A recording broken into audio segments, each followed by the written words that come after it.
এই মুহূর্তে বছরে 1.3 to 1.4 TCF গ্যাস আমাদের লাগে, তারা তো চিন্তা করেন এখন কত গ্যাস আমাদের স্থলভাগে গেছে।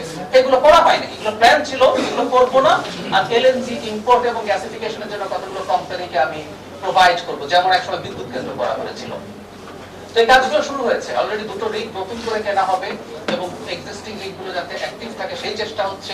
কয়লা নিয়ে খুব দ্রুত স্টেপ নিতে যাচ্ছি আমরা, কিন্তু করলেও না আসলে একটা সময় লাগবে। মাননীয় অর্থমন্ত্রী কিন্তু একদম মোটামুটি একটা টাইমলাইন দিয়ে দিয়েছেন, অন্তত 2 বছর লাগবে আমরা এই জ্বালানির ব্যাপারে কিছুটা ভালো বা অনেকটা ভালো অবস্থায় যেতে।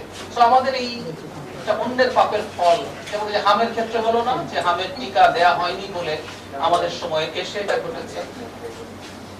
দুর্নীতিতে 5 বার চ্যাম্পিয়ন বলা হয়, কিন্তু 2001 সালে আসলে 2000 সালের আমল নামা এসে ঘাড়ে করেছিল।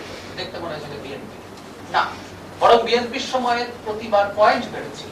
একইভাবে আমরা দীর্ঘমেয়াদী একটা সংকটের ফল আমাদের উপরে এসে পড়েছে এবং এটা খুব র্যাডিক্যাল ইমপ্রুভমেন্ট সহজ।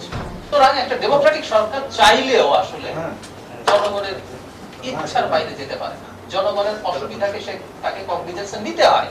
অন্যের পাপের জন্য মানুষের কষ্ট হচ্ছে, সেটা দায় নিয়ে কষ্টটাকে স্বীকার করে মাননীয় প্রধানমন্ত্রী সরি নিজে বলছেন। সেজন্য বলছে আমরা জনগণের স্বার্থে যে কোনো রকম পদক্ষেপ নেব, জনগণের জীবন সহজ রাখার জন্য, সহজ করার জন্য। ধন্যবাদ। ওনারা বিরোধী দল বিরোধিতা করবে, তবে আমি একটা কথা বলতে চাই তাদের উদ্দেশ্যেও, প্রত্যেকটা দলের একটা ক্রেডিবিলিটির প্রয়োজন আছে।